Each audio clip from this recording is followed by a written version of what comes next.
나는 하나님을 예배하는 예배자입니다. 내가 서 있는 곳 어디서나 하나님을 예배합니다.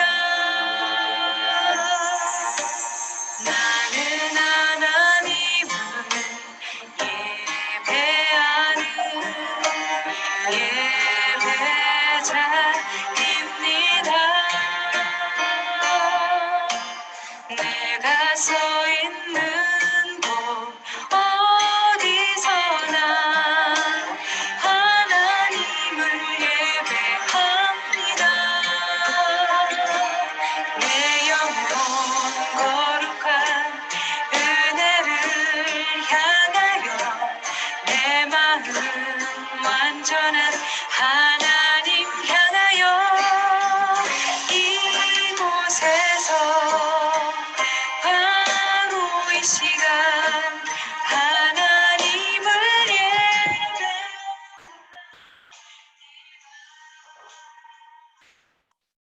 다 같이 묵상하게 드리심으로 주일 예배를 시작하겠습니다. 할렐루야. 여호와 이름을 찬송하라.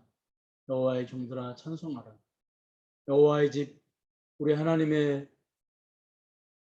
성전에 서는 너희여 여호와를 찬송하라. 여호와는 선하시며 그 이름이 아름다우니 그 이름을 찬양하라. 여호와께서 자기를 위하여 야곱 곧 이스라엘을 자기의 특별한 소유로 택하셨음이로다.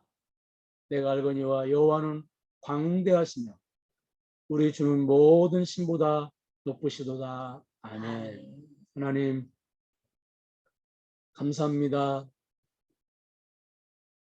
저희들을 예배자로 불러주셔서 하나님의 아름다운 이름을 찬양하고 그리고 그 하나님의 능력을 저희들이 높이고 하나님의 긍휼과 자비와 은총 앞에 감동하여 예배할 수 있도록 해주시니 감사를 드립니다. 신령과 진정으로 그리고 온전히 말씀을 의지하여 그리고 성령님께 온전히 사로잡혀서 예배하는 그러한 예배 시간이 되게 하여 주옵소서. 예수님의 이름으로 기도하옵나이다. 아멘. 아멘. 찬송가 10장입니다.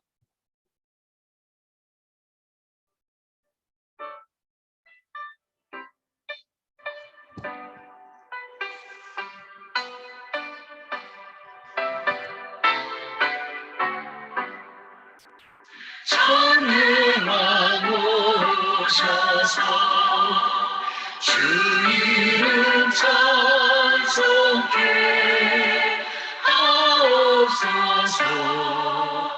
영광과 권능의 성부여 오셔서 우리를 다스려 주옵소서. 강생한 성자여 오셔서 기도를 들으소서. 택하신 백성들 복내려 주시고 거룩한 마음을 주옵소서.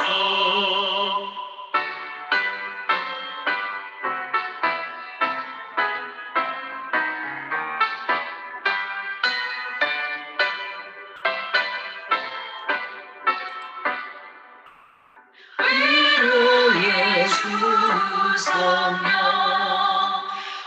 오셔서 금증로 주옵소서. 전능한 주시여 각 사람 땅에서 떠나지 마시고 계시소서.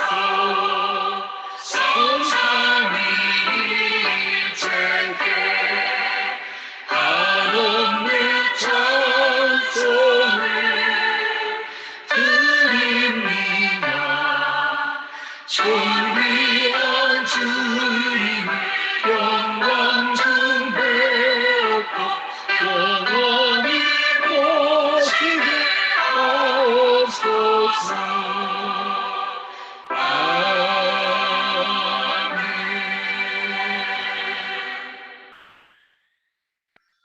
고백하시겠습니다.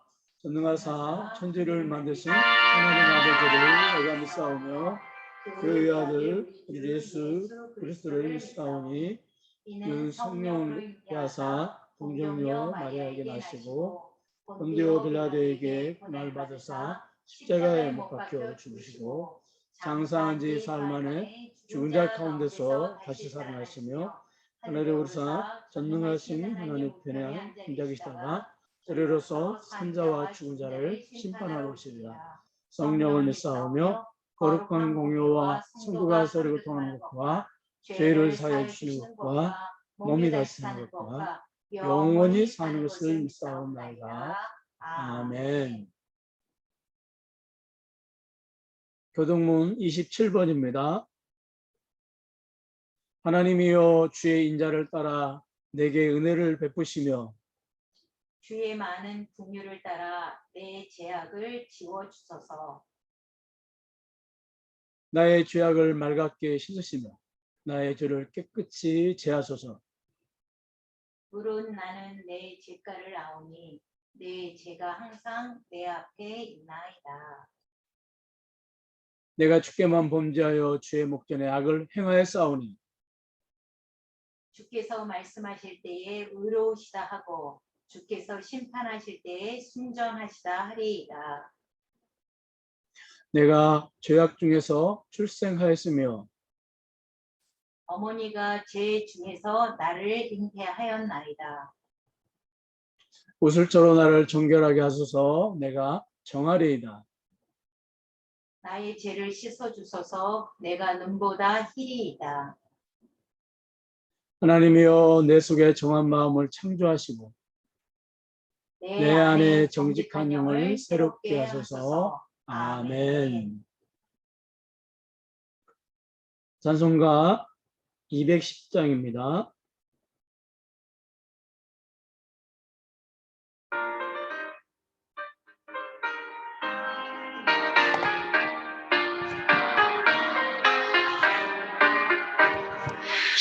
시온성과 같은 교회 그의 영광 나눴다. 허락하신 말씀대로 주가 친히 세웠다. 반석 위에 세운 교회 근데 자가 누구랴. 모든 원수 애워사도 아무 끝이 없도다. 생명샘이 솟아나라. 모든 성도하시니 언제든지 흘러넘쳐 부족함이 없도다. 이런 물이 흘러가니 목마를 자 누구랴. 주의 은혜 풍족하여 넘치고 또 넘친다.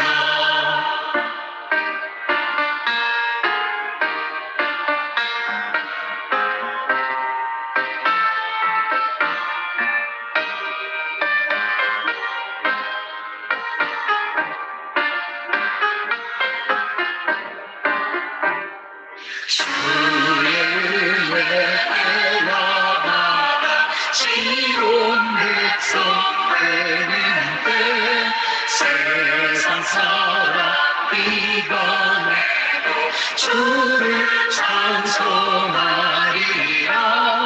세상 앞에 모든 영광 아침과 해 같으라. 주의 자녀 어린 복이 영원 누구나로라.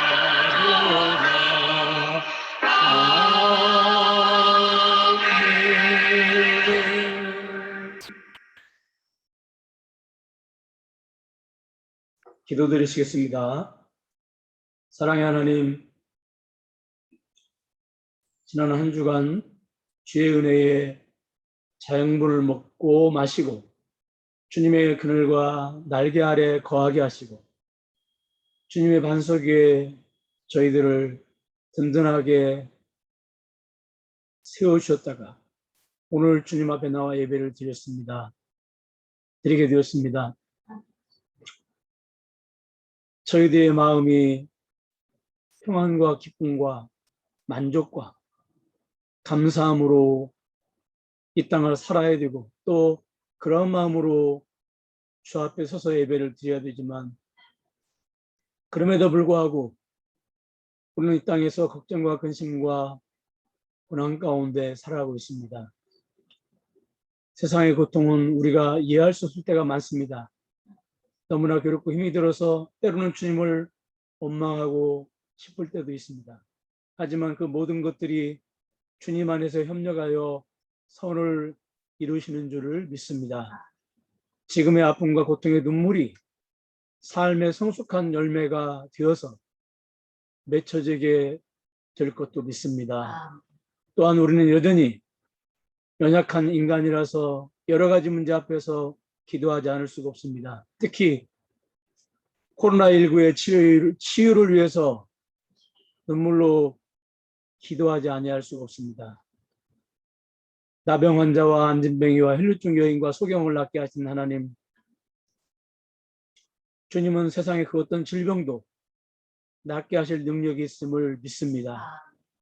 오직 주님만이, 주의 능력만이 코로나19의 질병을 이 지구상에서 사라지게 하실 줄 저희들이 굳게 믿습니다. 또한 의사와 간호사의 손길을 통해서도 주님이 치유해 주신다고 하는 걸 저희들이 기억하고 믿습니다. 지금은 너무도 힘들고 그리고 어렵고 걱정과 염려 속에서 언제 이 고통이 끝날 수 알 수 없지만 언젠가는 이 고통이 끝나고 다시 건강한 일상으로 돌아갈 것을 저희들이 믿습니다. 그때는 지금의 아픔과 고통이 단순히 괴로웠던 시간으로 지나가게 마시고 하나님께서 고통과 외로움 가운데 치유의 손길로 나를 직접 돌보시고 내 영혼과 마음과 몸을 온전히 주님께 맡겨드렸던 소중한 시간으로 저희들이 기억하게 하여 주시옵소서.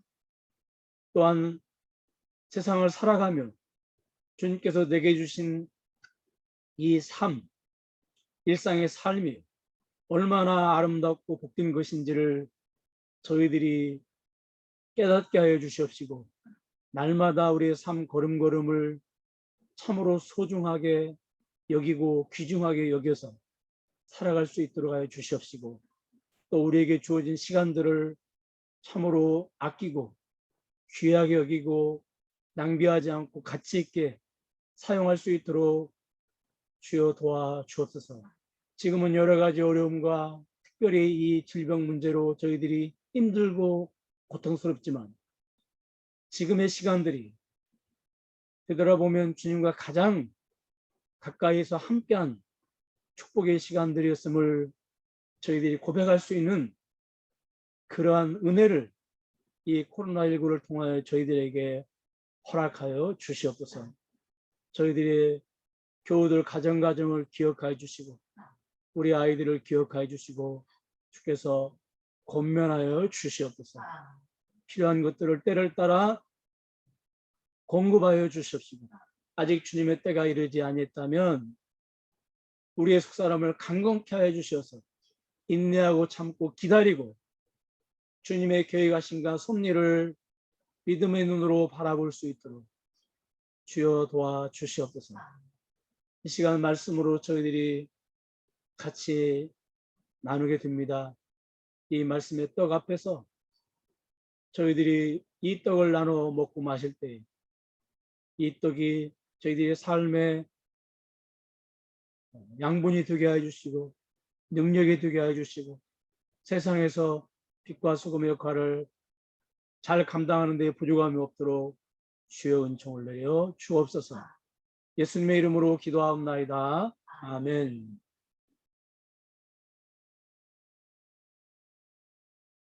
하나님 말씀은 빌립보서 2장 14절에서부터 16절 말씀까지입니다.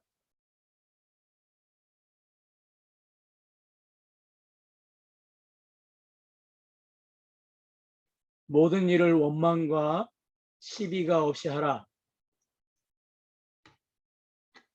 이는 너희가 흠이 없고 순전하여 어그러지고 거스르는 세대 가운데 하나님의 흠없는 자녀로 세상에서 그들 가운데 빛들로 나타내며 생명의 말씀을 밝혀 나의 다름질이 헛되지 아니하고 수고도 헛되지 아니하므로 그리스도의 날에 내가 자랑할 것이 있게 하려 함이라.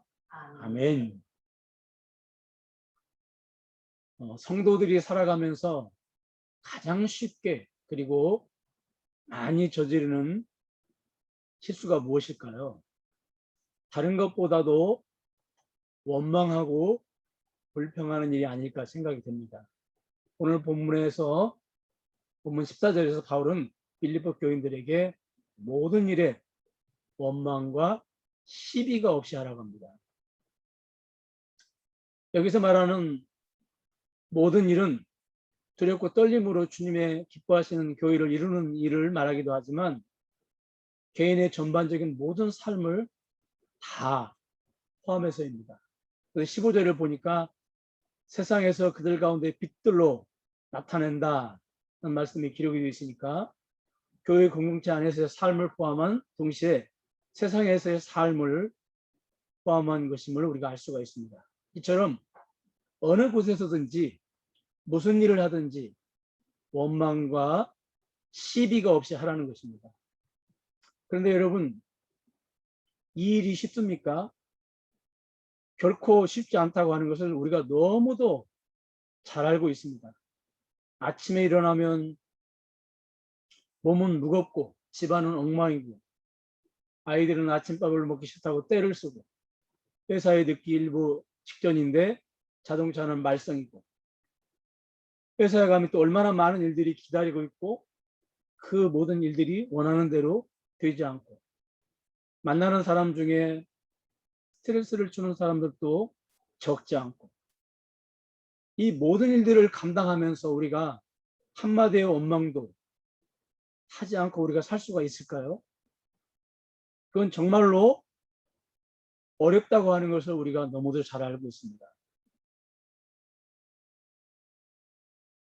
우리는 이처럼 아침에 눈을 뜬 순간부터 불평거리, 원망거리를 만납니다. 그리고 하루 종일 수많은 원망거리와 불평거리를 만나게 됩니다. 현대사회는 이러한 모습을 내 감정에 솔직하기, 묵은 감정 떨어내기, 혹은 건강한 스트레스 해소 등의 그럴듯한 말로 포장을 합니다. 그러나 성경은 원망이나 불평을 내 감정 솔직하기, 묵은 감정에 솔직하기, 묵은 감정 떨어내기로 미워하지 않습니다. 그리고 원망하고 시비하는 일을 어떤 도덕적이고 윤리적인 문제나 인간관계를 어렵게 하고 행복한 가정을 이루게 하지 못하게 하고 자신을 불행의 늪에 빠지게 하는 정도로 보고 있지 않다고 하는 것입니다. 성경은 원망과 시비 문제를 우리가 상상할 수 없을 만큼 아주 심각한 문제로 보고 있다는 것입니다. 그래서 우리가 14절에서 16절까지 보면 14절을 다시 한번 보면 모든 일을 원망과 시비가 없이 하라. 그리고는 이는 여기 이는이라는 말은 왜 원망과 시비가 없어야 하냐면 그 뜻이죠. 왜 원망과 시비가 없는 삶을 살아야 되느냐? 왜냐하면 15절에서 하나님의 흠없는 자녀가 되고 또 더 나아가서 세상의 빛들로 나타나고 그다음에 16절 생명의 말씀을 밝혀서 그 다음에 바울의 다름질 수고가 헛되지 않게 되고 재림 때 자랑할 것이 있게 된다는 것입니다. 이게 원망과 시비가 없게 될 때 이렇게 된다는 거예요. 그렇기 때문에 뒤집어서 교회가 아니면 개인이 교회에서는 가정에서는 어디에서든지 원망과 시비가 있게 되면 어떻게 됩니까? 흠없는 자녀가 되고 그 다음에 세상에 빛이 되지 못하고 소금도 되지 못하고, 그리고 생명의 말씀을 밝히지도 못한, 이게 생명의 말씀을 밝힌다는 뜻은 뭐 복음을 전한다 그 뜻인데, 복음을 전하지도 못하게 되고,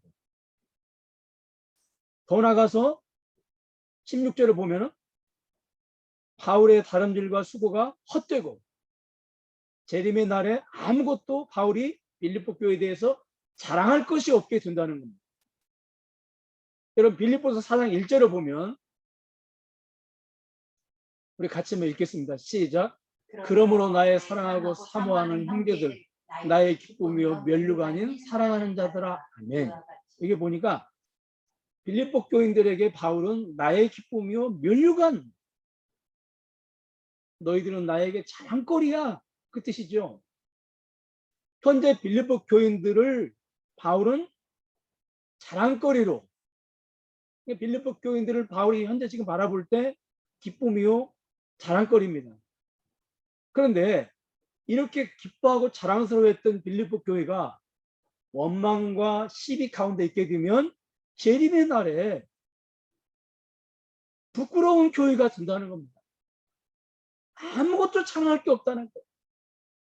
빌립보 교회가 아무리 선교를 많이 하고 구제를 많이 하고, 그리고 바울의 사역을 적극적으로 돕기도 하고 여러 가지 그런 어떤 그 업적들을 남겼다 할지라도, 이 원망과 시비하는 문제, 이 문제가 해결이 안 되면, 마이너스 플러스 계산해 보니까 어떻게 됩니까? 오히려 플러스가 아니라 마이너스예요. 마태복음 7장에서 주님, 내가 주님의 이름으로 귀신도 내쫓고 주님의 이름으로 병도 고치고 주님의 이름으로 이것저것 많은 일을 했지 않습니까? 그래? 난 너희들 잘 모르겠는데.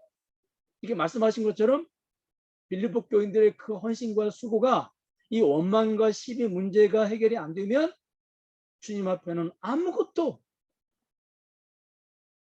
내어놓을 것이 없는 것이죠. 그래서 부끄럽게 된다는 겁니다.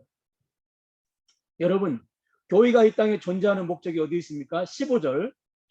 어그러지고 거스르는 세상에, 이 어그러지고 거스르는 세상이라는 말은 반신국적이고 어두고 캄캄한 세상을 말합니다. 이 어두고 캄캄한 세상에 교회는 빛이 되고, 또 나가서 그들에게 복음을 전하기 위해서 교회가 이 땅에 존재하는 겁니다.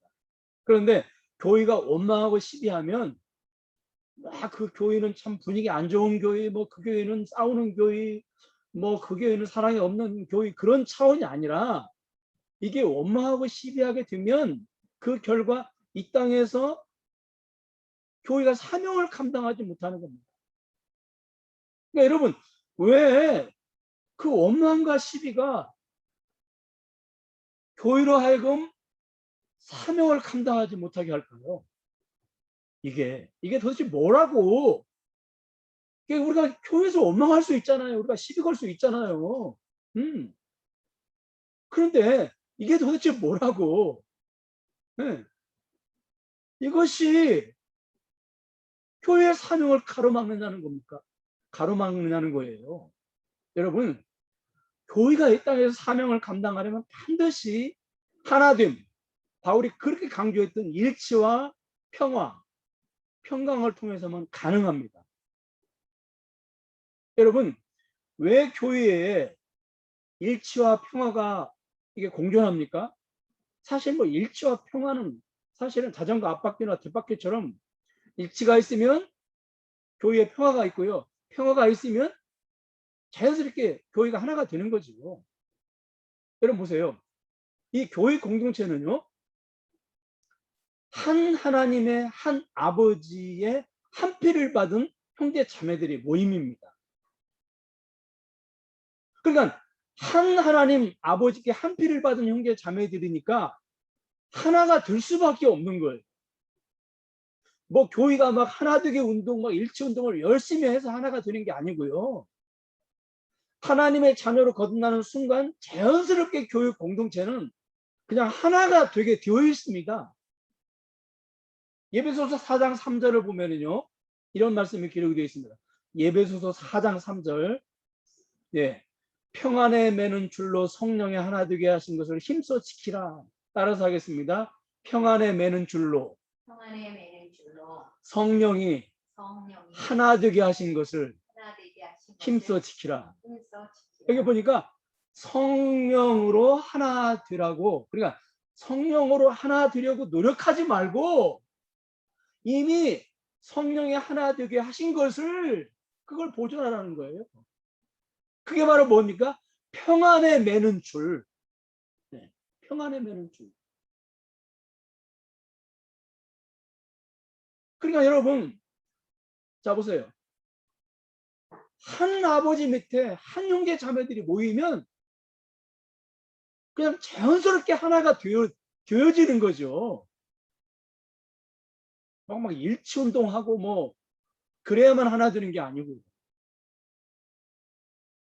그 다음에 이렇게 여러분, 이런 하나된 공동체가 한 아버지를 모신 이 공동체에게 자연스럽게 뭐가 찾아오냐면 바로 평화가 찾아옵니다. 평화가. 여러분, 에베소서 4장 3절에서 평안에 매는 줄로 성령의 하나 되게 하신 것을 힘써 지키라고 그랬잖아요. 그러니까 일치가 되면은, 교회가 하나가 되면 자연스럽게 찾아오는 것이 평안과 평강이죠. 로마서 14장 10절에 보니까 하나님의 나라는 먹고 마시는 것이 아니요 오직 뭐라고 기록되어 있습니까? 성령 안에 있는 의와 평강과 희락이라. 그러니까 전능하신 하나님이 그 교회의 주인이 되시고 전능하신 하나님이 그 가장으로 계시는 거예요. 그리고 사랑과 평화로 그 가족을 다스리고 통치하시기 때문에 자연스럽게 찾아오는 게 뭐냐면 평화와 평강과 기쁨인 거예요. 만족인 거죠, 여러분.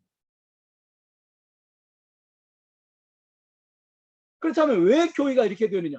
왜 교회가 하나가 되어야 되고 왜 교회 안에 평강이 있어야 되느냐? 왜 교회 안에 평화가 넘쳐야 되느냐? 그것은 목적이 있습니다. 그것은 세상의 그 모습을 보여줘야 하기 때문에 그래요. 요한복음 17장 우리가 21절에서부터 23절까지 우리 같이 한번 읽겠습니다. 시작. 아버지요, 아버지께서 내 안에 내가 아버지 안에 있는 것 같이 그들도 다 하나가 되어 우리 안에 있게 하사 세상으로 아버지께서 나를 보내신 것을 믿게 하옵소서. 내게 주신 영광을 내가 그들에게 주었사오니 이는 우리가 하나 된 것 같이 그들도 하나가 되게 하려 함이니이다.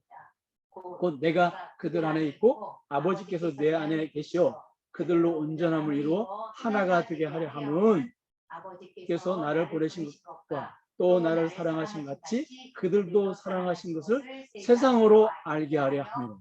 예. 왜 하나가 되어야 되느냐? 왜 하나가 되어서 그 공동체의 평화가, 평강이 넘쳐야 되느냐? 왜 사랑이 넘쳐야 되느냐? 다른 것이 아니에요. 그 나라에, 그 공동체에 하나님이, 예, 하나님이 다스리고 있다고 하는 것을 보여주기 위해서요.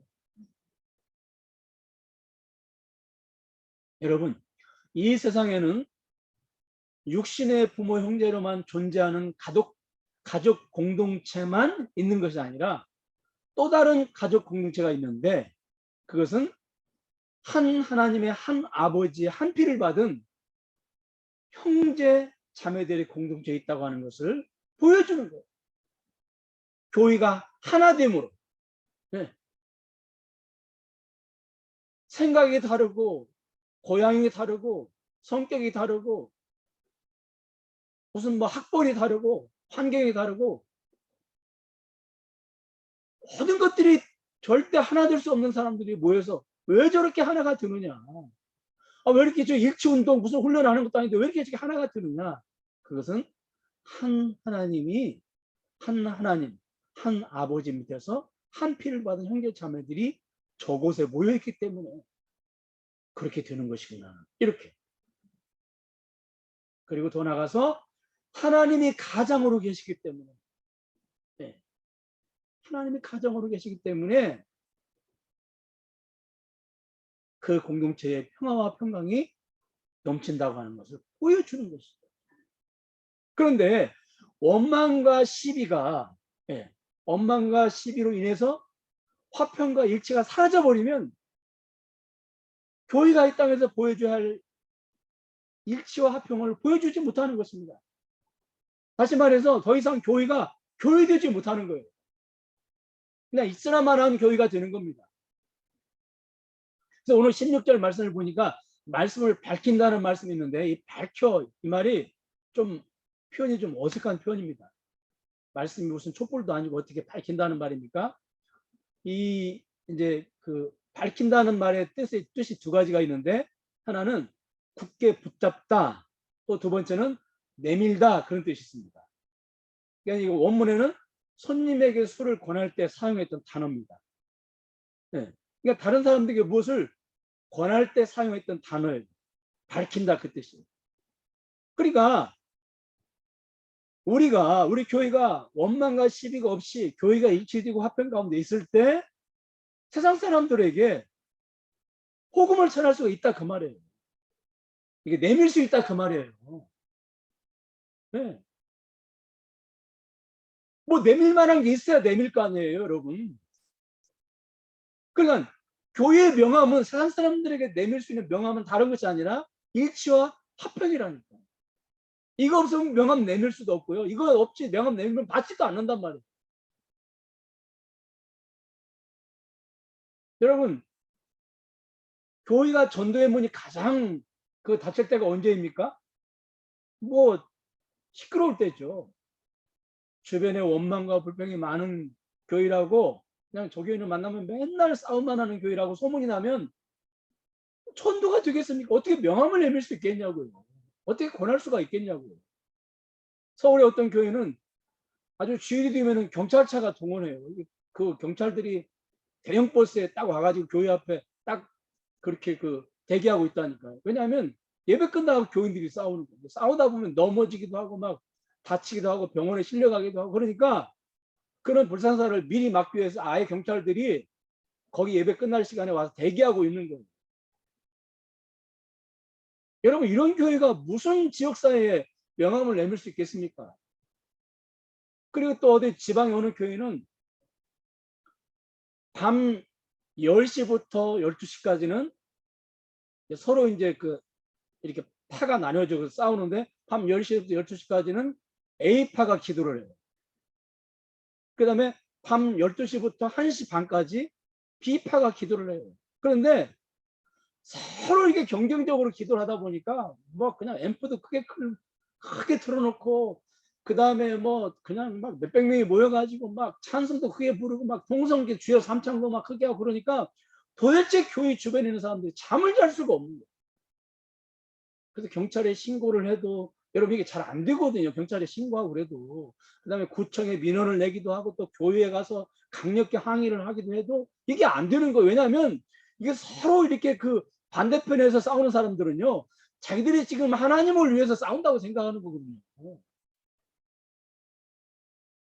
그러니까 이게 자기들은 의롭고 상대는 지금 그 의롭지 않고, 자기들은 지금 하나님 편에 있고 상대는 마귀 편에 있다고 생각하기 때문에 이거 생명 걸고 싸우는 거거든요. 여러분, 1시 반까지 잠 안 자고 어떻게 이게 어떻게 가능하겠냐고. 그런데 그게 실질적으로 가능하단 말이에요. 왜? 나는 하나님 편이고 내가 이렇게 하는 것이 하나님 기뻐하시는 것이라고 그냥 자기들 스스로 그냥 생각을 하는 것이죠. 그래서 아무리 지역 주민들이 뭐라고 해도 절대 멈추지 않습니다, 여러분. 아마 주님이나 오셔야 멈추지 않겠나 생각이 들어요. 여러분, 기억하십시오.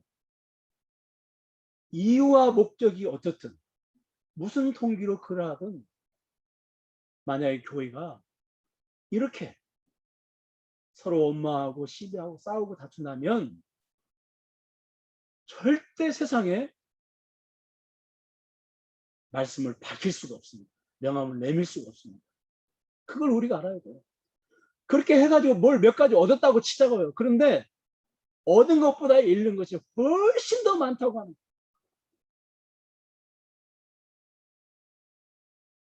그렇기 때문에 여러분, 이 원망하고 시비하는 문제는 결코 작은 문제가 아니에요. 그럴 수 있지.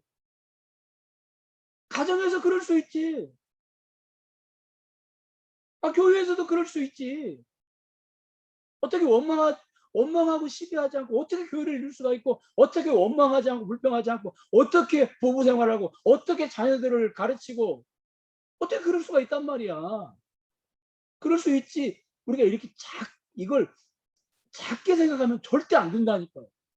이것은 엄청나게 큰 문제지 결코 작은 문제가 아니라고 하는 걸 우리가 알아야 됩니다. 그래서 바울은요, 원망하고 시비하는 고린도 교회를 향해서 원망하지 말라는 말을 하면서 한 가지 예를 드는데, 그 대상이 이스라엘 백성들입니다. 고린도전서 10장, 우리가 10절과 11절 한번 보겠습니다. 11절, 10절, 11절 같이 읽겠습니다. 시작. 그들 가운데 어떤 사람들이 원망하다가 멸망시키는 자에게 멸망하였나니 너희는 그들과 같이 원망하지 말라. 그들에게 일어난 이런 일은 본보기가 되고 또한 말세를 만난 우리를 깨우치기 위하여 기록되었습니다. 하나님께서 원망하는 이스라엘 백성들을 본보기로 멸망시키셨다는 겁니다. 여러분, 그러니까 이스라엘 백성들이 가나안 땅에 들어가지 못하고 광야에서 멸망당한 이유가 원망하는 것 때문이라고 바울은 말씀하고 있어요.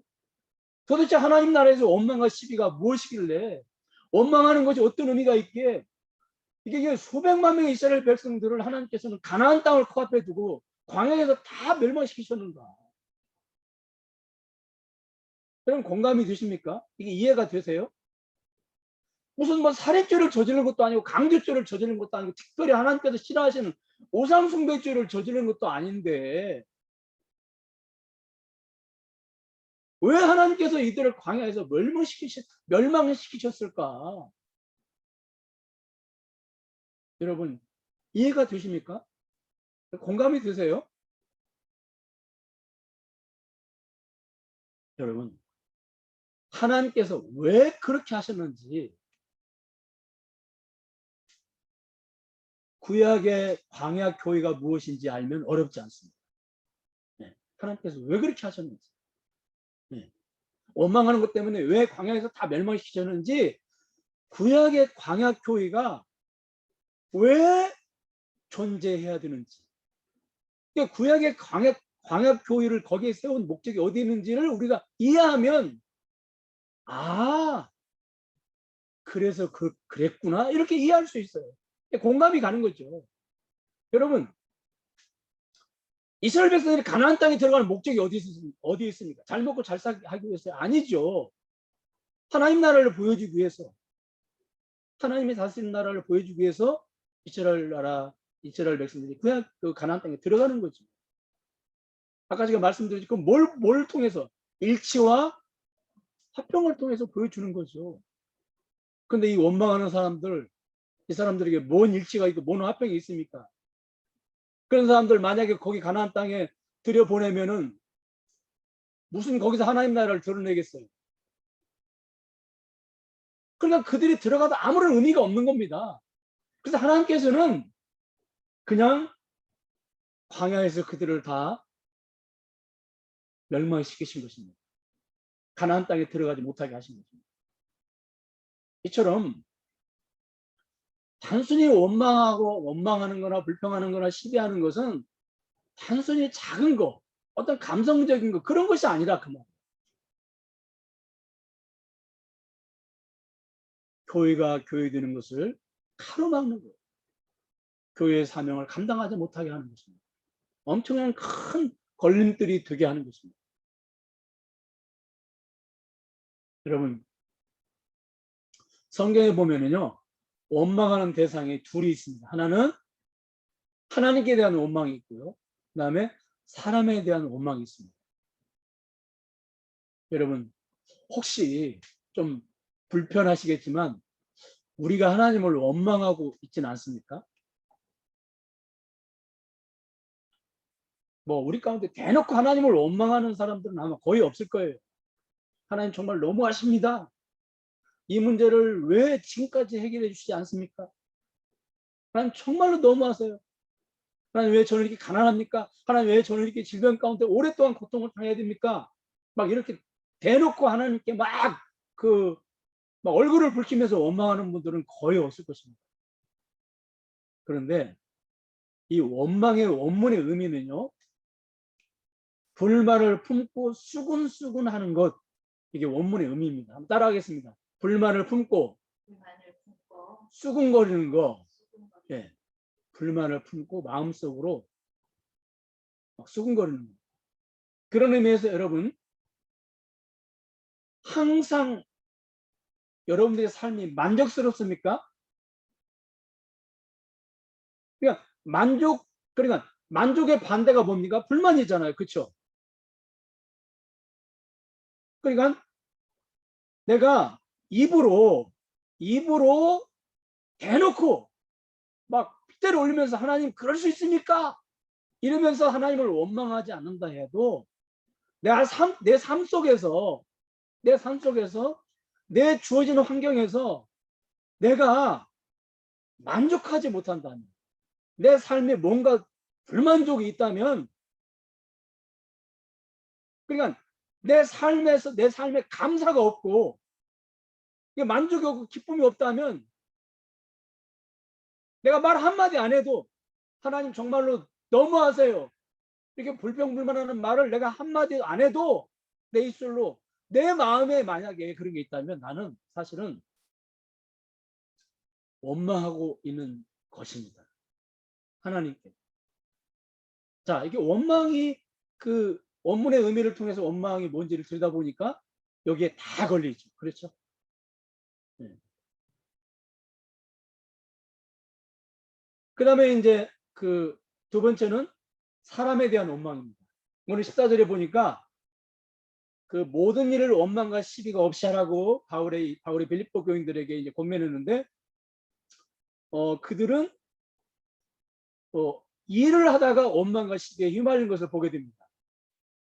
그러니까 무슨 뭐 기도하다가 예배하다가 원망한 것이 아니라, 그러니까 기도나 예배하다가 원망했다면 하나님께 원망한 것이 되겠지만, 이렇게 일을 하다가 공동체가 어떤 그런 여러 가지 일들을 하다가 서로 이제 그 원망을 하고 시비를 하게 된 걸 보게 됩니다.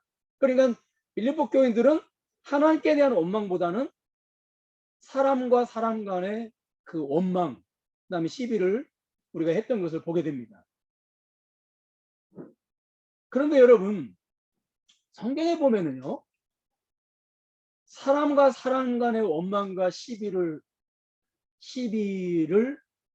했어도 그것을 그냥 사람과 사람 간의 원망과 시비로 보지 않는다는 겁니다. 하나님께 대한 원망 따로, 사람에 대한 원망 따로, 이렇게 따로 분리해서 보지 않고요, 사람과 사람 간의 원망을 해도 이것을 하나님과 연결시켜서 하나님께 대한 원망으로 성경에서는 판단하고 그리고 결론을 내리고 있다고 하는 사실입니다.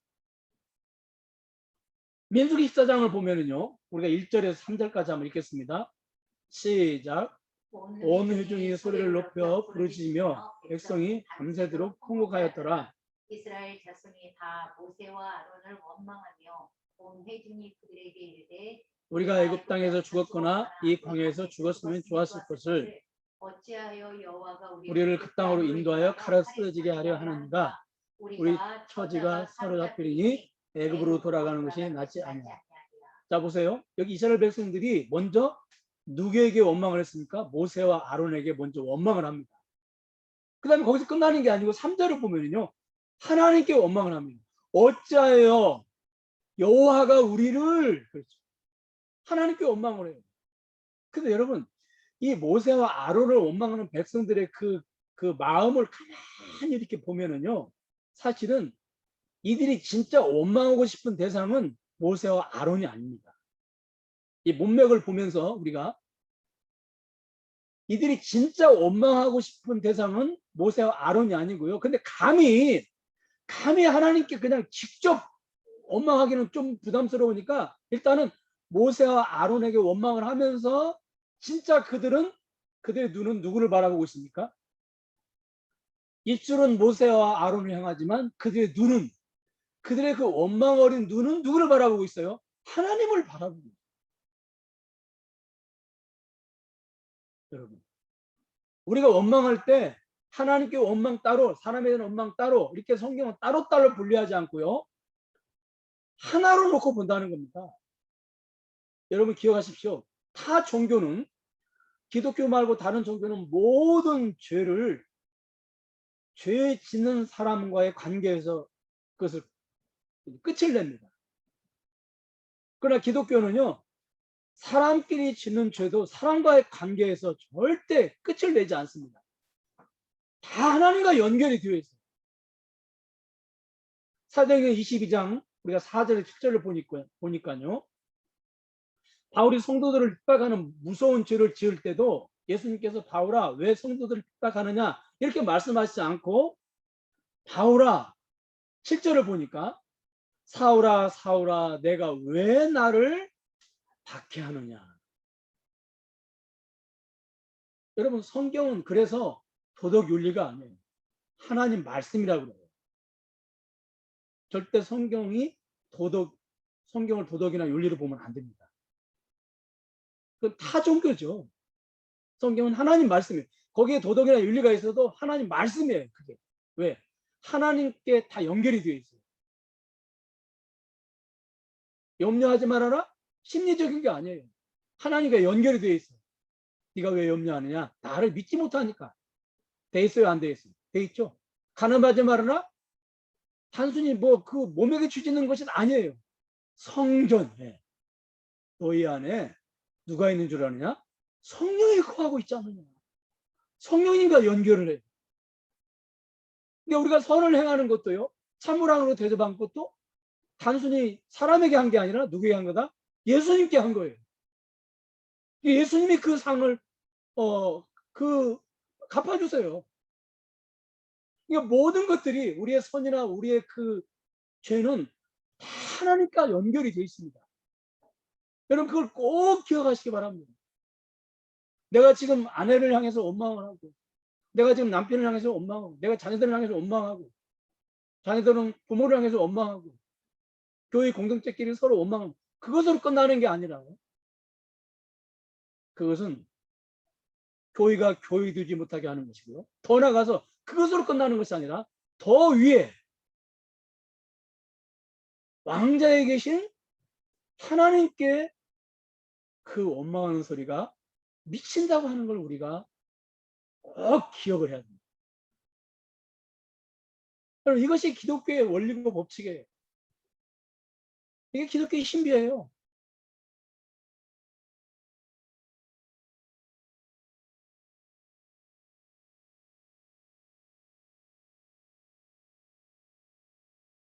여러분 사람이 왜 하나님께 원망하고 왜 사람끼리 원망하고 불평합니까? 그것은 다른 게 아니죠.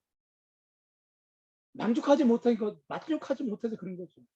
아니면 뭐 자신의 뜻대로 그 어떤 것들이 이루어지지 않기 때문에 그런 것이죠. 그래서 나도 모르게 원망이 나오는 겁니다. 그러나 그것은 원망의 본질적인 원인이 아닙니다. 그러면 원망의 본질적인 원인이 무엇입니까? 우리가 항상 여러분 이런 것들을 우리가 늘 깊이 들여다봐야 됩니다. 본질적인 것들 그냥 뭐 제가 원망하지 맙시다. 원망하면 정말 교회가 분위기가 안 좋아요. 제가 목회하는데 힘들어요. 원망하면 정말 아이들이 행복하지 않습니다. 맨날 그냥 부부가 원망하고 뭐 불평하고 다투면 아이들이 어떻게 건강하게 그 환경에 자라겠습니까? 여러분 지금 이렇게 만약에 우리가 생각하고 말해버린다면 진짜 하나님이 이 말씀을 통해서 주시는 메시지를 다 놓쳐버리는 거죠. 알맹이를 다 우리가 놓쳐버리는 것이죠.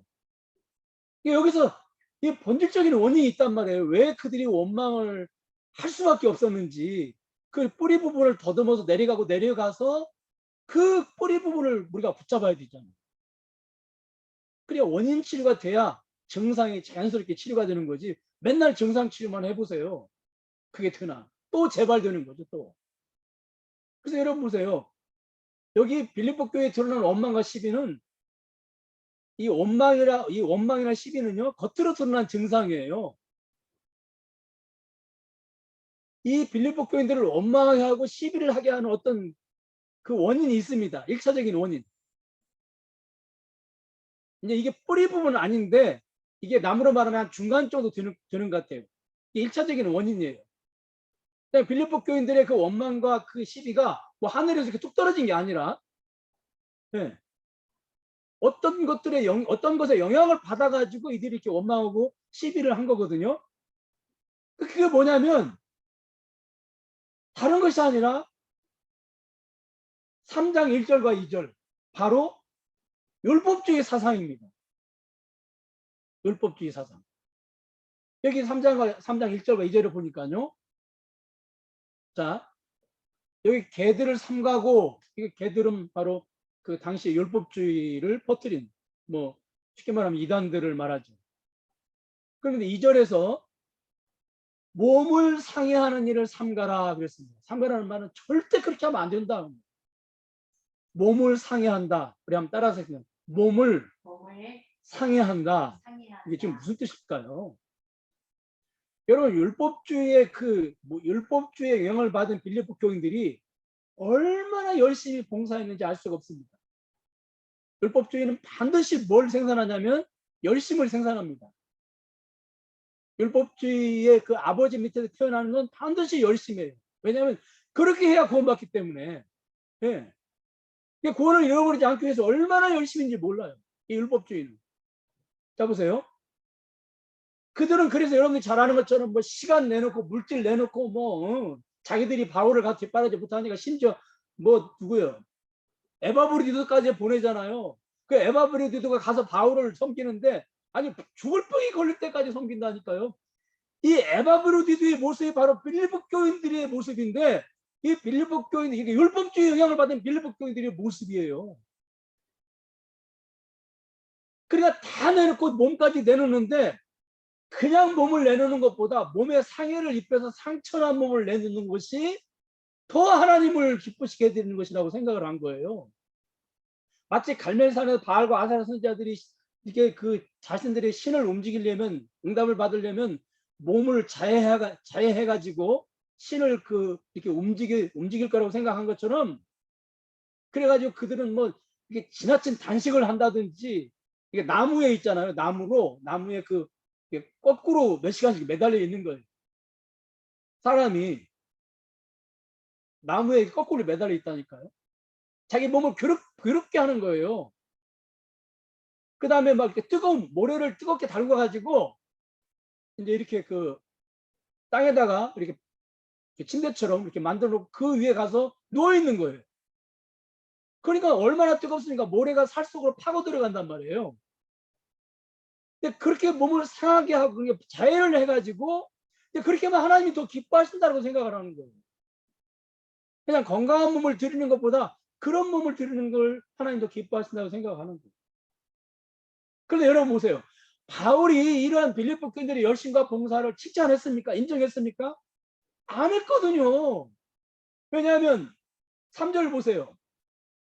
바울은 빌립보 교인들에게 성령으로 봉사라고 하거든요. 성령으로. 성령으로 봉사라는 말은 그들의 열심이 성령에 의한 봉사가 아니라고 하는 걸 우리가 알 수가 있죠. 이게 하나님과 아무 상관이 없는, 성령님과 아무 상관이 없는 그냥 인간적인 열심에 불과한 거예요. 이 율법주의는 그냥 인간적인 열심이에요. 문제는 이 인간적인 열심 자체로 끝나는 것이 아니라 어떤 열매를 만들어냅니다. 근데 그 열매가 하나님이 가장 싫어하시는 열매거든요. 그 열매가 뭐냐면 3절. 여기 예수로 자랑하라. 이 말은 무슨 말이에요? 성령으로 봉사하고 예수로 자랑하라. 그 말은 무슨 말이에요? 빌립보 교인들의 그 열심이 예수로 자랑하지 아니하는 열매를 만들어냈다는 거거든요. 그러면 여러분 보세요. 그들의 인간적인 열심의 목적은 예수를 자랑하라는 것이 아니라 뭐가 목적이에요? 한마디로 말해서 여기 뭐라고 그렇게 있습니까?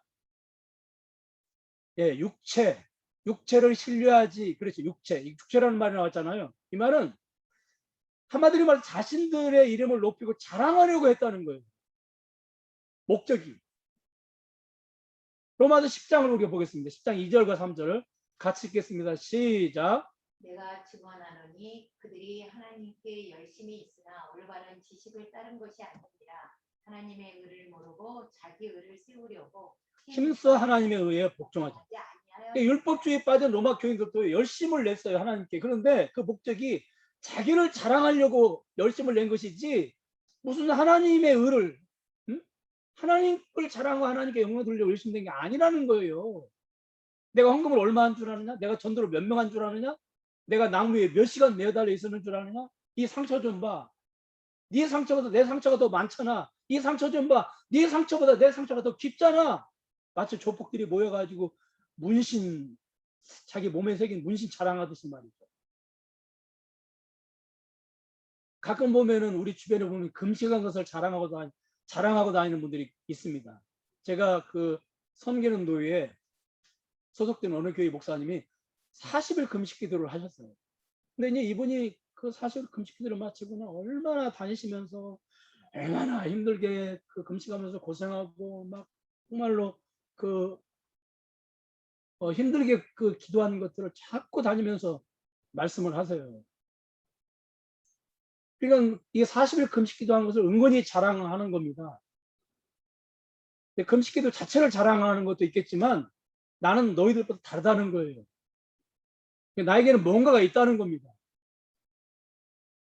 그래서 그런 것들을 잘 모르는, 기도를 잘 모르는 분들은 또 그런 목사님, 40일 금식 기도 마친 목사님에게 가서 기도를 부탁하기도 하고 뭘 물어보기도 하고 그러더라고요. 근데 그걸 다 보다가 그 옆교회 목사님이 그걸 계속 지켜보다가 어느 날 폭로를 해버렸어요. 뭘 폭로했냐면, 나 그 목사님하고 같이 금식 기도했는데 나 그 목사님이 칡뿌리 캐먹는 거 봤다? 이렇게 폭로를 해버렸어요. 그러니까 이 칡뿌리 캐먹은 목사님이 또 화가 나가지고, 당신도 매일 동치미국 먹는 거 내가 봤잖아. 여러분 보세요. 그냥 서로 원망하고 다퉈가지고요. 40일 금식 기도 하신 분들끼리, 물론 제대로 안 했죠. 그냥 너무 다퉈가지고 너희가 시끄러운 적이 있었습니다. 여러분 기억하십시오. 이처럼 율법주의는요, 인간적인 열심을 내게 하고 그 열심의 목적은 하나님이 아니라 자신의 의고 자신을 자랑하기 위한 것입니다. 그래서 결국에는 이 율법주의 열심의 열매인 자랑은 무엇을 빼앗냐면요, 빌립보서 4장 20절 보세요. 바울은 쭉 무슨 얘기를 하다가 결론 부분에서는요, 하나님 아버지께 영광을 돌릴지어다. 율법주의가 하나님께 돌아가야 될 영광을 다 빼앗아 버리는 거예요. 다 갉아먹어 버리는 거예요. 그 율법주의라는 아버지가 생산한 그 열심인 그 아들들이 다 하나님의 영광을 다 가로채 버리는 거예요. 다 촌먹어 버리는 거예요. 여러분, 그렇다면 오늘 조금 시간이 지나지만, 그렇다면 왜 이들이 이렇게 자신을 자랑하기 위해서 열심을 내게 된 것입니까? 그것은 하나님이 어떤 분이시고 하나님은 어떤 일을 하시는지, 그냥 하나님의 일이, 그냥 하나님께서 초점을 두고 어떤 일에 열심을 내시는지 이들이 몰랐기 때문에, 한마디로 말해서 교회의 주이신 하나님이 어떤 분이시고 그 하나님은 교회를 통해서 어떤 일에 목적을 두고 그 일을 이루기 위해서 힘쓰고 애쓰시는 분인지를 몰랐기 때문에 그래요. 여러분, 하나님은 어떤 분이십니까? 하나님께서는요, 우리 사람과 동역을 하세요. 그러나 꼭 기억하세요. 일이 끝난 다음에는 하나님만 자랑하도록 하신 분입니다. 따라하겠습니다. 하나님은 우리와 같이 일하시고요. 그리고는 하나님만 자랑하게 하십니다. 여러분, 그래서 오늘 2장 13절, 우리가 지난 주일에 우리가 같이 생각했잖아요. 여기 보니까요, 사람들의 소원을 누가 주셨습니까? 하나님 주셨어요. 머리가 좋고 지혜가 있어서 그런 소원을 가진 게 아니에요. 하나님 주신 거예요. 그 다음에 그 소원을 이룬 능력도 누가 주셨습니까? 하나님 주셨어요. 그래서 여러분 고린도전서 3장 우리가 보면요. 자, 6절과 7절을 보겠습니다. 나는 심었고 아볼로는 물을 주었을 때 오직 하나님께서 자라나게 하셨나니 그런즉 심는 이나 물 주는 이는 아무것도 아니로되 오직 자라나게 하시는 하나님뿐입니다. 그러니까 사람을 자랑하고 업적을 자랑하고 분파를 자랑하는 고린도 교인들에게 너희들이 자랑할 게 뭐가 있냐? 너희들은 아무것도 아니다. 너희들이 아무리 힘쓰고 애써도 자라나지 않으면 헛것이잖아요. 그렇잖아요, 여러분. 근데 그 일을 자라나게 하시는 것을 누가 하냐면 하나님이 하신다는 오직. 그러므로 너희들이 아무것도 아니라는 겁니다. 그러면서 결론적으로 하나님께서 소원을 주고 일하게 하시는데, 자 보세요. 그 일이 뭐냐는 거예요, 하나님이. 여러분 기억하세요. 하나님께서 어떤 일에 열심을 내시는지를 우리가 알 때 우리의 그 사역의 방향, 우리 인생의 방향, 우리 인생의 가치가 뭔지를 우리가 알게 된다니까요. 여러분, 왜 한국 교인들이 예수 믿고 주의 일을 하면서 싸웁니까? 일 안 하는 사람들은 안 싸우거든요. 일하는 사람들이 싸우거든요. 그 왜 그럽니까? 하나님이 어디에 하나님께서 일을 하시는데 어디에다가 초점을 두고 일하시는 것인지 모르기 때문에 그래요. 그러니까 하나님의 기호와 교인들이 열심히 하는 교인들의 그 기호가 안 맞기 때문에 그래요. 여러분 우리가 가정을 이루고 살아가면서도 왜 그렇게 서로 원망하고 자녀는 그 부모는 자녀에게 부부끼리 왜 그렇게 원망하고 불평해요? 하나님께서 도대체 가정을 통해서 뭘 원하시는지 가정을 통해서 하나님 일을 하시잖아요. 교회를 통해서뿐만 아니라 자녀들을 통해서 일을 하시고요. 그런데 그 초점이 어디에 있는지를 모르기 때문에 그래요. 하나님의 기호를 모르기 때문에 그런다니까요. 여러분 여기 하나님께서 바울서적을 통해서 지금까지 고른 빌립보 교인들이 강조하는 게 뭐였어요? 너희들이 열심히 노력해가지고 많은 업적을 쌓아라. 너희들이 수고하고 헌신해서 많은 일들을 이루어내라. 여기에 초점이 있었습니까? 너희들이 정말로 영향력이 있는 사람, 능력이 있는 사람이 되어서 하나님께 영광을 돌려라. 여기에 초점이 있었습니까? 아닙니다. 여기 성경을 보면 한 마음 가지고 다투지 말고 겸손하고 그 다음에 주님의 마음을 가지고 그 다음에 오늘 우리가 살펴본 말씀 원망과 시비가 없이 하고 그 다음에 또한 기뻐하고 염려하지 말고 여러분 이런 말씀들의 공통점이 뭐예요? 그러니까 우리가 바울 서신을 통해서 지금 빌립보 서신을 통해서 우리가 알 수 있는 게 뭡니까? 하나님께서 소원을 두고 하시는 일이 업적 지향적입니까? 아니면 관계 지향적입니까? 하나님께서 그렇게 소원을 두고 하시는 일이 업적 지향적이에요? 아니면 관계 지향적이에요? 업적 지향적이 아니죠.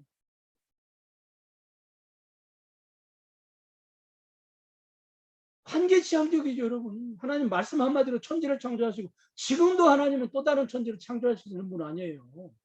우리가 업적을 남겨서 하나님께 드려 분들 하나님 얼마나 고마워하시고 감동하시겠어요. 여러분 우리가 영광을 돌린다 할 때요 꼭 잊지 마세요. 하나님께서 우리가 어떤 일을 해서 감동을 받으셔야 그게 하나님께 영광이 되는 거잖아요. 참 고맙다. 참 너희들에게 정말로 나는 감사하다. 나는 너무너무 너희들이 그 한 일이 감동이 돼. 이렇게 돼야만 이게 영광이 되는 거거든요. 그런데 우리가 어떤 업적들을 쌓아서 드린다고 할 때 그게 감동이 되겠냐고. 왜냐하면 말씀 한마디로 천지를 창조하신 분인데 저같이 무능한 사람은 여러분들이 뭐 하다못해 뭐 팥병자라도 하나 사주시면 감동을 하겠지만 그렇다고 해서 화병서 보내지 마세요. 오해하지 마세요. 하나님이 그러시냐 말이에요. 여러분. 왜 그렇게 싸우고 왜 그렇게 다퉈요? 왜 그렇게 여러분 예. 도대체가 저는요 이게 주일학교 교육 때부터 저는 맨날 청소년 때 뭐 청년 때 무슨 뭐 수련회 가잖아요. 그러면 맨날 들은 얘기가 영향력 있는 비전을 가져라. 그냥 그래서 그 아주 유명한 원 베네딕트 선교사가 얘기했던 10대는 꿈꾸고 20대는 준비하고 30대는 영향력을 끼치는 사람이 되라. 아니 내가 맨날 들었어요. 그냥 이게 귀에 따갑도록. 그래가지고 이제 영향 있는 사람이 되려면 어떻게 해야 돼요? 일단 좋은 대학에 가야 돼요. 네. 그러면서 이제 그 뭐 덧붙이는 게 있어요. 봐라 연예인들이 막 뭐 상 받을 때 막 다 이거 하나님이 주셨습니다. 그러면서 막 눈물 흘리면서 그러면 얼마나 하나님께 막 이게 영광이 되냐 막 그다음에 뭐 국회의원 되고 장관 되고 막 그러면 이게 얼마나 막 하나님께 영광 받으시냐 막 그러면서 그러려면 좋은 대학 가야 되고 그러려면 좋은 직장 취업해야 되고 막 그래가지고요 아주 완전히 세뇌가 된 거예요. 이게 하나님께 영광을 돌리려면 하여튼 영향력 있는 사람이 돼야 된다. 그럼 좋은 대학에 들어가야 되고 그래서 열심히 공부하고 그다음에 부모님들은 열심히 교회 가서 기도하고 여러분 그 대학 떨어지면 하나님 영광 가려는 줄 알았다니까. 여러분 성경 어디에 잘 들으세요. 성경 어디에 그렇게 하면 하나님 영광 받으신다고 써있나요? 써있나요? 아 신명기 18장에 머리가 되고 꼬리가 좀 제발 좀 그 말씀 좀 써먹지 않았으면 좋겠어요. 여러분 기억하세요. 하나님께 영광 가려는 사람들은요 신약성경에 보면 너무너무 많아요. 우리 식대로 우리가 만들어낸 우리 가치관대로 들여다보면 신약시대의 사도들 다 영광 가려웠어요. 왜? 다 재산 뺏기고 다 감옥에 갇히고 다 그 일찍 죽었거든요. 특히 바울은 예, 몸에 병 걸렸죠. 몸에 병 치유 안 됐어요. 옥에서 나오기를 원했지만 아직도 여전히 감옥에 있어요. 바울처럼 영광 가는 사람도 없어요. 우리식으로 보면 여러분 저는 말씀을 맺겠습니다. 존 파이퍼는 하나님의 복음이다라는 책에서 하나님의 영광은 그리스도를 통해서만 드러난다. 아멘. 따라하겠습니다. 하나님의 영광은 그리스도를 통해서만 드러난다. 왜요? 아까 말씀드렸죠? 하나님의 영광 받으시려면 하나님께 감동이 있어야 돼요. 우리가 어떤 걸 해가지고 하나님을 감동시켜야 된다니까요. 그때 하나님의 영광 받으시는 거예요. 그런데 하나님이 언제 감동 받으시냐면 한 영혼이 하나님께 돌아올 때 여러분과 제가 하나님의 자녀 같은 때 그때 하나님이 또 이런 표현을 쓰기가 좀 조금 이렇게 좀 논리적이지 않지만 그때 하나님은 너무너무 고마워하시고 너무너무 감사해 하시고 너무너무 감동을 받으시고 그래서 성경에 보니까 천국에서 잔치가 벌어진다고 그랬잖아요. 한 영혼에서. 근데 그 일을 누구를 통해서 하세요? 예수 그리스도를 통해서 하시는 거예요. 그래서 존 파이퍼는 하나님은 그리스도를 통해서만 영광 받으신다. 그리고 교회를 통해서 영광 받으세요. 어떻게? 교회가 하나가 되고 평강의 교회가 되어서 예, 그 모습을 세상에 보여줄 때 여기에서도 뭐가 일어나요? 영혼 구원 운동이 일어나는 거죠. 그러니까 여러분 보세요. 우리가 하나님께 영광을 돌리고 우리가 하나님을 기쁘시게 하는 일은 관계예요. 관계. 하나가 되는 거 이거 뭐 좋은 대학과 아무 상관없잖아요. 평화를 이루는 거 이거 아무 상관없잖아요. 좋은 직장하고 돈 많은 거하고 이건. 제발 좀 자녀들 좀 달달 볶지 마시라고요. 너 그렇게 공부해가지고 하나님 영광 가려. 제발 좀 그런 말 좀 하시지 말란 말이에요. 네? 당신 그렇게 돈벌이가 시원찮아가지고 가난하게 되면 하나님 일인 하나님 영광 가려. 제발 그런 말 좀 하시지 말란 말이에요. 남편에게. 그냥 내버려 두세요. 네. 일치를 빼앗는 것들, 여러분들의 화평을 빼앗는 것들, 어떤 것도 다 거부하시고 어떤 것도 다 밀어내셔야 돼요. 그건 머리 좋은 거하고 좋은 대학 들어가는 거, 좋은 직장 다니는 거 아무 상관없는 거예요. 그건 돈이 있는 거하고 없는 거하고 권력이 높은 거하고 낮은 거하고 아무 상관이 없는 거. 이것은 우리가 이런 관계는 우리가 얼마든지 이룰 수 있잖아요. 왜? 하나님이 진정으로 뭘 우리에게 원하시는지를 우리가 알면, 하나님의 영광 받으시는 게 뭔지를 우리가 알면, 네? 우리가 할 수 있잖아요, 이건. 여러분 그냥 내버려 두세요. 누구를? 자녀들을. 그냥 좀 괴롭히지 마시고요. 우리 아이들이 야 우리 목사님 이번 주는 아주 그냥 우리 마음을 시원하게 긁는 소리를 하신다. 뭐 그럴지도 모르겠지만 이건 제가 농담 웃자고 하는 말이 아니에요. 그냥 내버려 두세요. 그리고 꼭 붙잡고 놓지 말아야 될 거. 일치와 평화예요. 이거 두 가지 있으면 네, 자연스럽게 여기에 하나님의 영광이 드러난다니까요. 이런 가정을 쓰시고 이런 개인을 쓰시고 이런 교회를 하나님이 쓰셔서 구원의 역사를 이루시고 한 영혼이 주님께 돌아오면 그것 때문에 하나님은 전체를 버리시고 그것 때문에 너무 감사하시고 너무 그것 때문에 고마워하시고 너무 그것 때문에 감격하시면서 영광 받으신다니까. 율법주의는 빌립보교의 이런 모든 것들을 다 빼앗아가고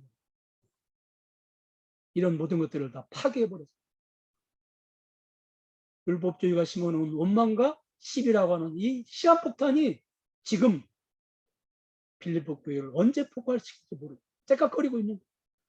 오늘날 우리 한국 교회를 보면은 여러분 도대체 하나님 뭘 원하시는지 모르기 때문에 늘 그냥 TV에 나와가지고 정보를 욕하고 그거 아니거든요. 교회가 뭘 그렇게 해가지고 싸우고 그게 원망하고 불평하고 욕하고 뭐 심지어 빨갱이라고 그러고 뭐 이렇게 해가지고 뭐 나라다운 나라를 만들려고 여기 교회 공동체를 세운 게 아니거든요, 여러분.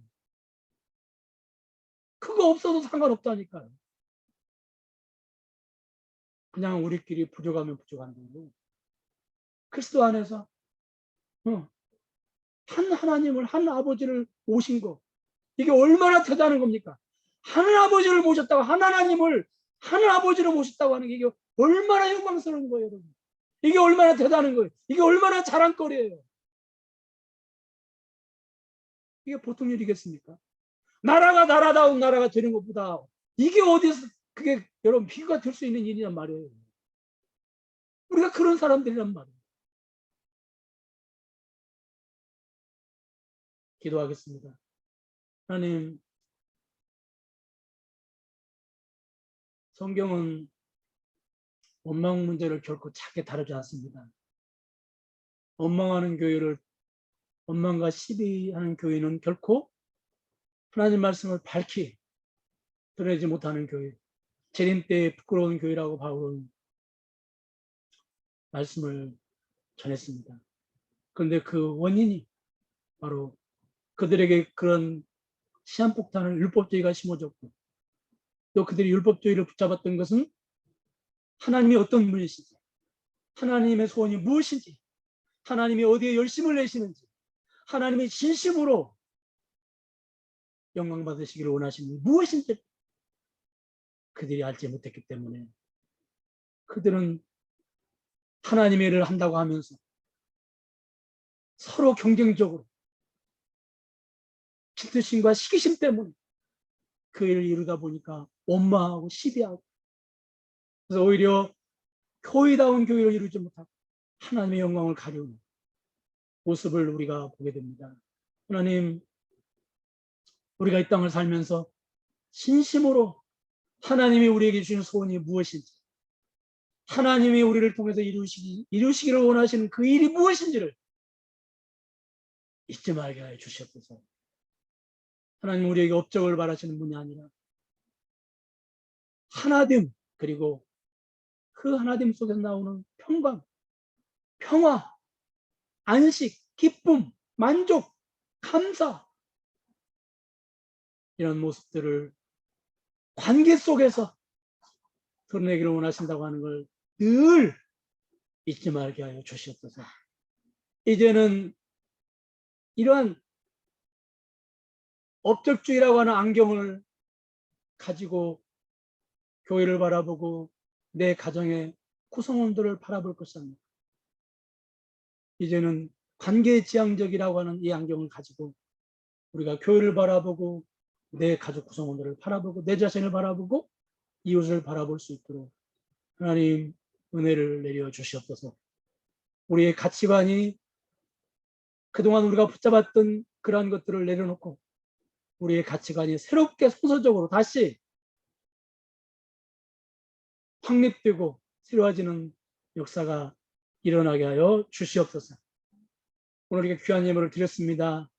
이 손길을 기억하여 주시고 얼마나 힘들고 어려운 가운데 얼마나 무더위에서 땀을 흘리면서 힘쓰고 수고해서 얻은 이 결실들, 내가 쓰기도 부족하고 모자라지만 하나님께서 우리의 미래를 책임지신다고 하는 그런 믿음을 가지고 드렸사오니 주여 받아주시고 영육간의 큰 은혜를 저희들에게 내려주시고 특별히 이 무더운 여름 날씨에 건강 잃어버리지 아니하도록 주여 도와주시고 우리 교회들, 우리 교우들 이 코로나의 위험에 노출되지 않도록 주여 지켜주시고 보호하여 주시옵소서.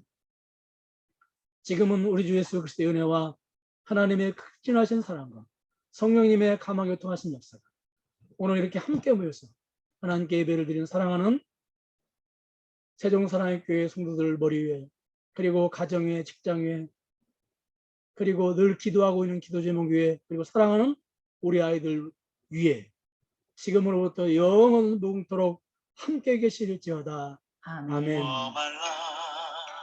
주 나의 하나님이 지켜주시네. 놀라지 마라, 겁내지 마라. 주님 나를 지켜주시네.